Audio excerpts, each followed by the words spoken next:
श्रीमद् भागवत कथा के तीसरे दिवस भक्त प्रहलाद प्रसंग का किया बखान। भगवान वामन एवं समुद्र मंथन के साथ ही भगवान श्री राम जन्म एवं श्री कृष्ण जन्म की कथा का सुनाया गया। बाद ही सुंदर प्रसंग सैकड़ों की संख्या में उपस्थित श्रद्धालुओं ने श्री कृष्ण जन्म का मनाया उत्सव आशियाना फेज 2 स्थित दिव्य लोकाश्रम में किया जा रहा है। 7 दिवसीय श्रीमद् भागवत कथा का आयोजन वृंदावन धाम से पधारे कथा व्यास परम पूज्य श्री दीपक उपाध्याय जी के श्रीमुख से किया जा रहा है। श्रीमद् भागवत कथा का अमृत रूपे धारा प्रवाह आशियाना फेज 2 स्थित दिव्य लोकाश्रम में श्री लाडली श्री राधे सखी परिवार सेवा समिति के तत्वाधान में चतुर्थ दिवस भी 7 दिवसीय श्रीमद् भागवत कथा की अमृत रूपे वर्ष का धारा प्रवाह धर्मनगर श्रीधाम वृंदावन से पधारे कथा व्यास परम पूज्य श्री दीपक उपाध्याय जी महाराज के श्रीमुख से कथा स्थल पर बड़ी संख्या में उपस्थित श्रद्धालुओं को श्रीमद् भागवत कथा का अमृत रसपान कराया जा रहा है। श्रीमद् भागवत कथा के चतुर्थ दिवस व्यास जी द्वारा भक्त प्रहलाद और नरसिंह अवतार पर कथा सुनाई गई। कथावाचक ने कहा कि हिरण्यकश्यप सबको आदेश दे रहा है कि भक्त प्रहलाद को खत्म करो, भस्म करो। लड़खड़ियों के चारों तरफ जिल्लात खड़े कर दिए गए। व्यास जी ने कहा कि भक्त प्रहलाद ने माता का जादू के गर्भ में ही नारायण नाम का मंत्र सुना था, जिसके सुनने मात्र से भक्त प्रहलाद के कई कष्ट दूर हो गए थे। व्यास जी ने कहा कि हिरण्यकश्यप सबको आदेश दे रहा है कि भक्त प्रहलाद को खत्म करो, भाषण करो। लड़खड़ियों के चारों तरफ जिल्लात खड़े कर दिए गए। इस दौरान जब आंख का भयानक जलता हुआ रौद्र रूप देखा तब भक्त प्रहलाद ने इतना ही कहा, अच्छा भगवान, अच्छा मेरे राम, तेरी मर्जी। और भक्त प्रहलाद बच गए। नरसिंह अवतार में हिरण्यकश्यप को मारकर भक्त प्रहलाद को बचाया। भगवान की भक्ति में ही शक्ति है।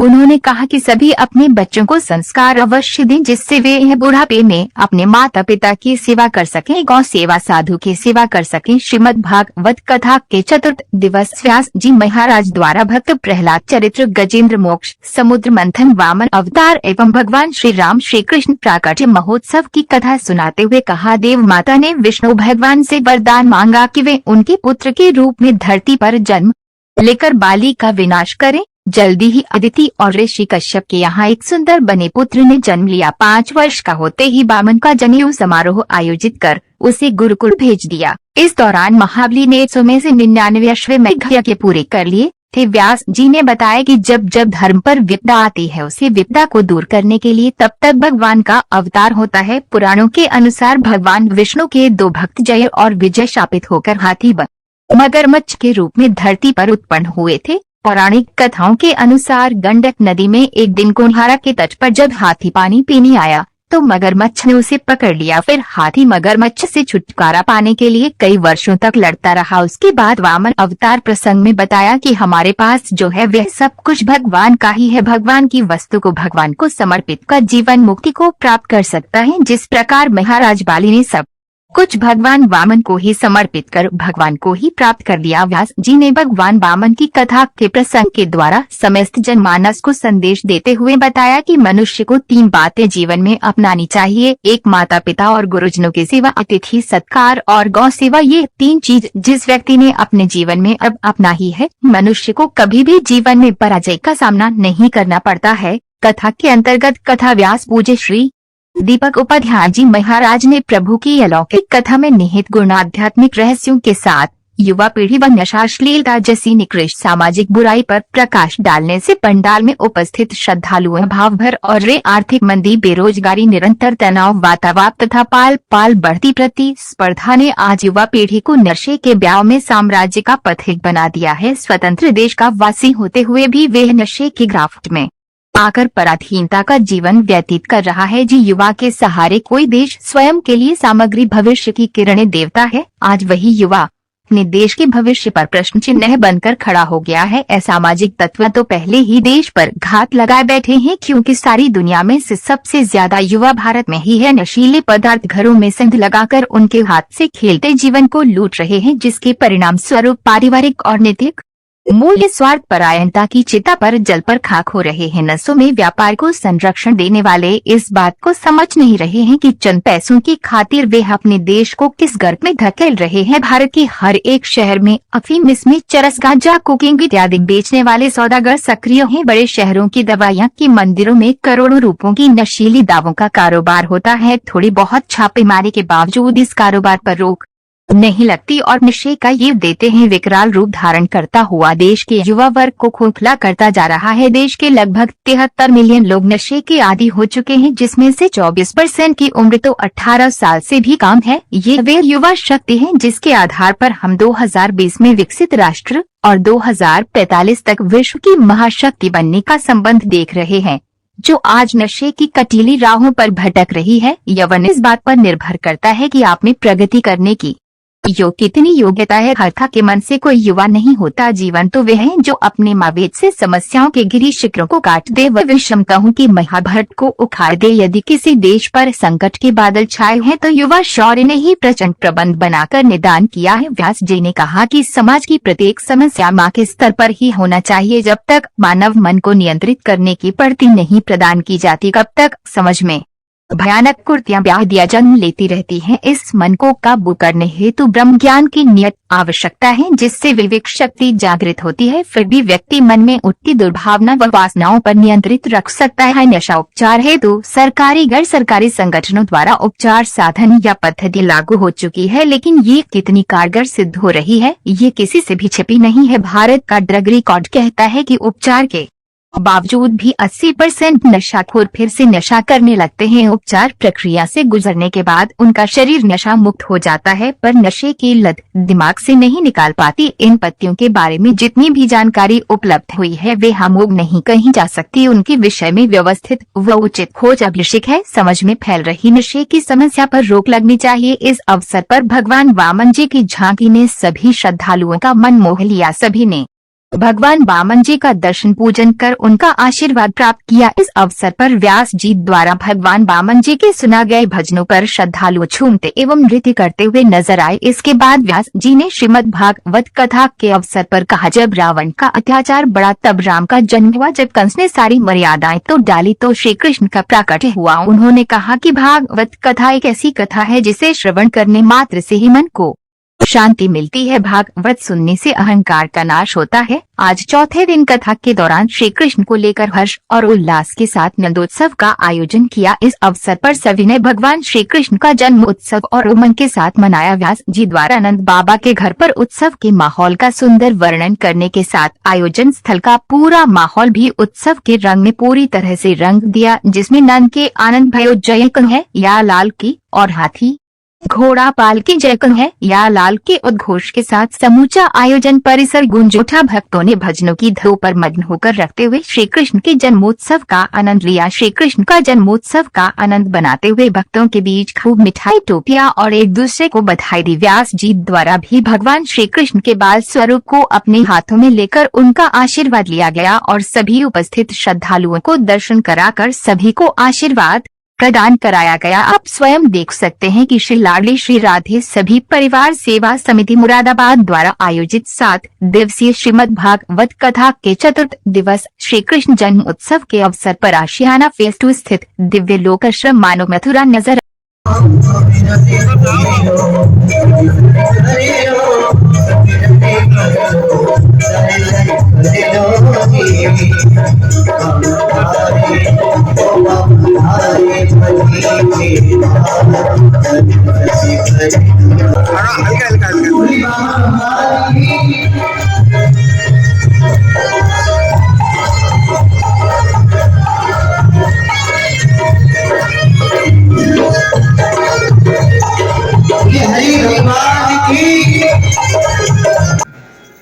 तुम कहोगे अब हम बांटेंगे नहीं, आज से तुम ही बांटना, तुम ही जाना।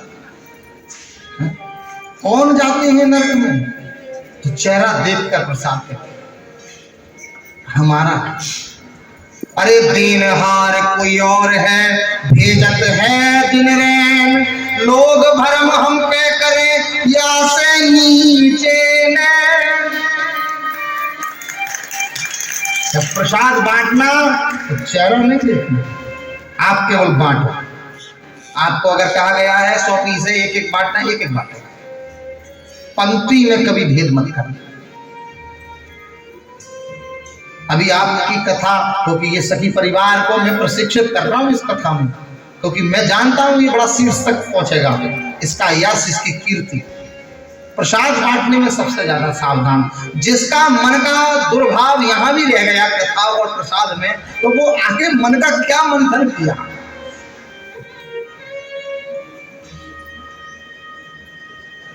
भाभियों ने क्या किया, लेकिन जड़ भरत जी स्वस्थ थे, मस्त थे। उनके पति तो सूखे रहते थे, लेकिन वो जड़ भरत जी तगड़े, ईर्ष्या करती, परेशान करती। भाइयों को दया आई। भाइयों ने कहा भैया खेत पे जाओ तुम, आज हम बीज डाल आए हैं और पक्षी उड़ा देना। तो जड़ भरत जी खेत पर पहुंचे, एक बार जाकर इन्होंने हुर्र किया, सब पक्षी उड़े। जड़ भरत जी को मन में आया कि मुझे पक्षी क्यों उड़ाने, ये कैसे जीवन जिएंगे। तब बड़ी सुंदर बात, राम जी की चिड़िया, राम जी के खेत, खाओ मेरी चिड़िया भर भर के। राम जी की चिड़िया, राम जी के खेत, खाओ मेरी चिड़िया भर भर के। राम जी की चिड़िया, राम जी की खेत, खाओ मेरी चिड़िया भर भर के। राम जी की चिड़िया, राम जी की खेत, खाओ मेरी चिड़िया भर भर के। खाओ मेरी चिड़िया भर भर के। खाओ मेरी चिड़िया भर भर के। खाओ मेरी चिड़िया भर भर के।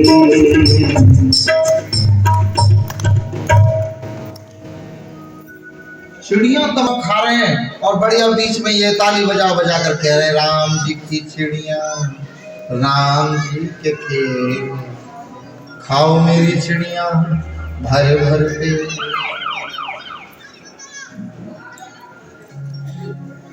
अजगर करे चाकरी और पंछी करे काम, दास मलूका कह गए सबके दाता। मन में सब भाग आ गया। भाई आया, अरे भैया हमने चिड़िया उड़ाने भेजा था, बुलाने नहीं।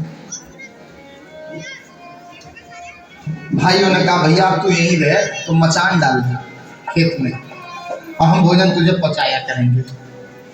अब रात को ये सो रहे थे।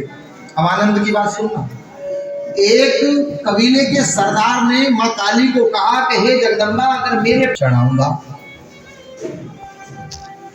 अब उसको पुत्र हो गया तो उसने कहा कोई ढूंढ कर ला जिसको हम नरबली देंगे। तो वो सरदार ढूंढते हुए उस मचान पर सोते हुए जड़ भरत जी को उतार लिया। और जड़ भरत जी बोलते नहीं है कुछ भी, आज तक बोले नहीं है एक शब्द भी। जड़ भरत जी आए, चल दिए साथ में, हरी इच्छा भाभी बलवाना। बढ़िया सुंदर स्नान कराया, कलशों से पंचामृत से निलाया, बलि से पहले निलाने धुलाने की परंपरा है। फिर बढ़िया भोजन के थाल बनाए और थाल मंगाकर मालपुआ और खीर आज मारी जड़ भरत जी ने। उतने में क्या हुआ, धोती पहनाकर, तिलक लगाकर, चंदन लगाकर कहा अब गर्दन यहाँ रख दो काली माता के आगे। जड़ भरत जी ने यूं कर कर देखा, मालपुआ खा रहे थे, तब नहीं पूछा।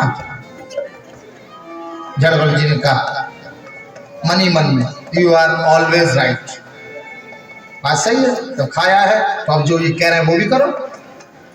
तो गर्दन रख दी। जैसे ही उस सरदार ने बलि देने के लिए तलवार उठाई, मां प्रकट हो गई, मां काली जगदम्बा सौचाड़ भद्रकालिंते, और तलवार लेकर सबका वध कर देती है। और जड़ भरत जी को उठाकर जड़ भरत जी को प्रणाम करते हैं, मां के चरणों में गिर जाते हैं, काली माता को प्रणाम करते हैं। काली मां अपनी जीभ से लाड़ करती है। जड़ भरत जी अब घर नहीं गए। उस समय उस राज्य का राजा रघुगण था। वो सत्संगी तो था लेकिन रजोगुणी था। क्षत्रियों में धर्मवान तो होंगे, लेकिन ये कहीं ना कहीं अभिमान रहेगा। हम हाँ, क्षत्रियों का स्वभाव है, रजोगुण रहता ही है प्रधान। तो रजोगुण प्रधान होने के बाद क्या हुआ परिणाम, वो गुरु आश्रम सत्संग सुनने जा रहा था, उसकी पालकी का कहार बीमार हो गया। कहार तो सब समझते हैं। तो राजा ने कहा किसी को भी पकड़ लो, पूरी जनता हमारी है। तो हष्ट पुष्ट दिख गई है जड़ भरत जी, इनको पकड़ कर ले आए, इनको लगा दिया पालकी में। अब रघुगण अंदर बैठा, अब कोई चींटी की लाइन आ जाए, कुछ आ जाए तो ये कूद जाते थे। श्रेष्ठ पुरुषों का लक्षण है नीचे देख के चलते हैं, तो सीधे सीधे ये ऊपर देख के चलते हैं ना। श्रेष्ठ पुरुषों का लक्षण है वो पृथ्वी देख कर चलते हैं, हमारे पैर से किसी का आघात ना हो जाए। तो जड़ भरत जी कूद जाते। अब एक बार, दो बार, तीन बार हुआ, रघुगण की क्या हालत हो रही होगी अंदर वाले। कूद कूद कर अगर चलेंगे कहार, तो पालकी वाले की क्या हालत होगी। रघुगण को बड़ा दुष्क्रोध आया। रघुगण बाहर निकला, पर्दा हटाया। मुझे लगता है बड़े तुम निर्बल हो, तुमने भोजन नहीं किया, बहुत कमजोर हो तुम। जैसे हमने बताया ना, कहने का तरीका होता है, सलीका होता है। कोई बहुत मोटा हो तो उससे कहो आप बहुत पतले। तो इसका मतलब यह है कि तुम बहुत ही ज्यादा मोटे हो। कभी कभी हम अपने संगीतकार हमारे कुछ बहुत अच्छा करते हैं, कभी हम बहुत अच्छा बोलते हैं, कभी कभी बहुत ज्यादा गड़बड़ कर दें तो हम कहेंगे बहुत बढ़िया। तो इसका मतलब ये समझ जाएंगे कि अब रायता फैल गया। अब आपको लगेगा महाराज जी ने कह दिया वाह, तारीफ। कई बार तारीफ नहीं, वो तारीफ भी क्या होती है, निंदा होती है। कई बार आपकी स्तुति की जा रही है तो वो स्तुति में संकेत दिया जा रहा है कि आप इस योग्य हो नहीं। तो जड़ भरत जी ने क्या किया, ऐसे ही वाक्यों में कहा तुम बहुत मोटे हो, भूखे हो, मुझे लग रहा है इसीलिए परेशान हो, मुझे लेकर चल नहीं पा रहे हो, मैं बहुत भारी हूं।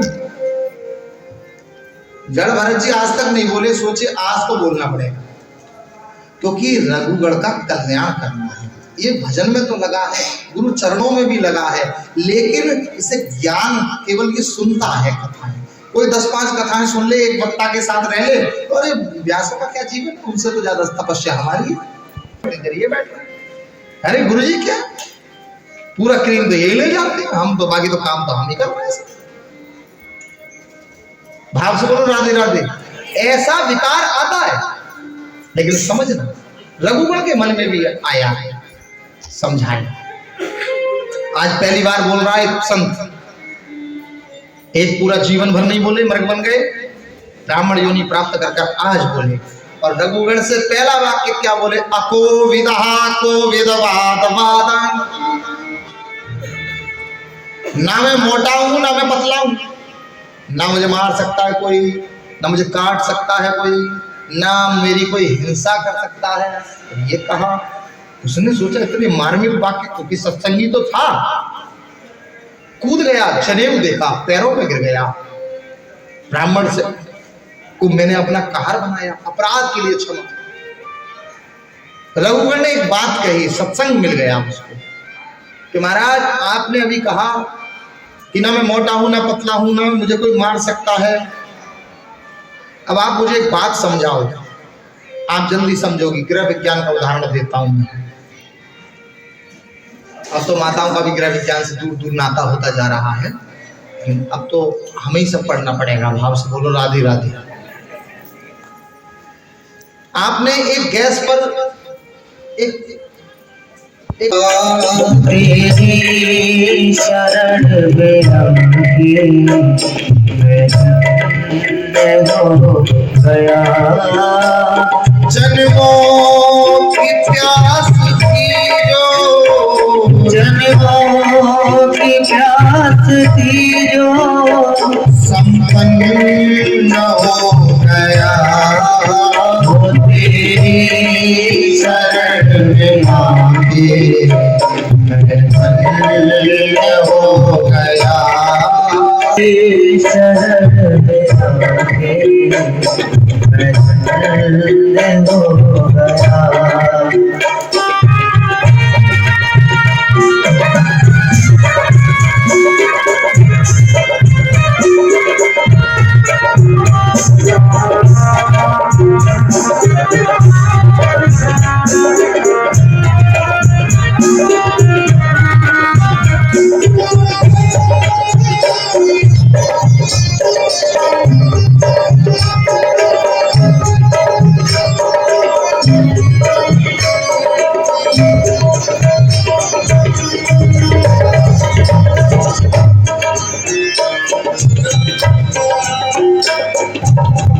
दुखों में तड़प रहा था प्रभु तत्वों के दुखों में तड़पता था प्रभु मोहब्बतों के बाद। ओ दुखों में तड़प रहा था प्रभु तत्वों के बाद। आपका सहारा एक आपका सहारा साकार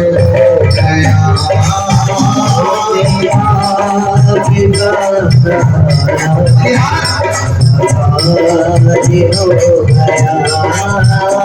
तेरी शरण में आके मैं धन्य हो गया।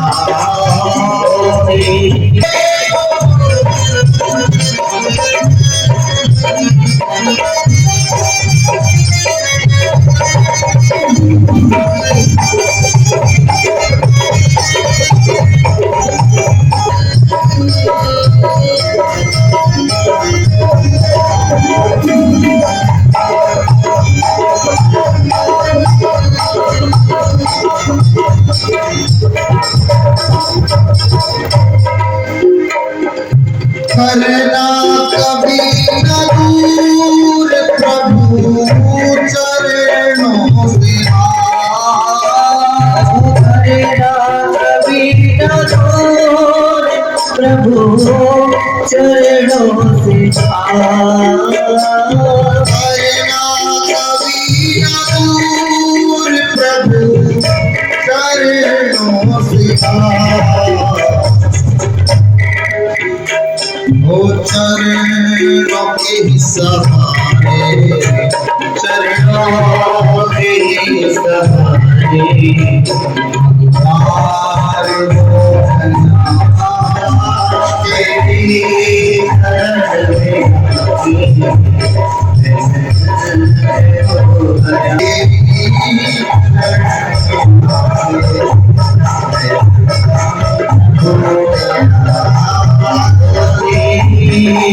जय जय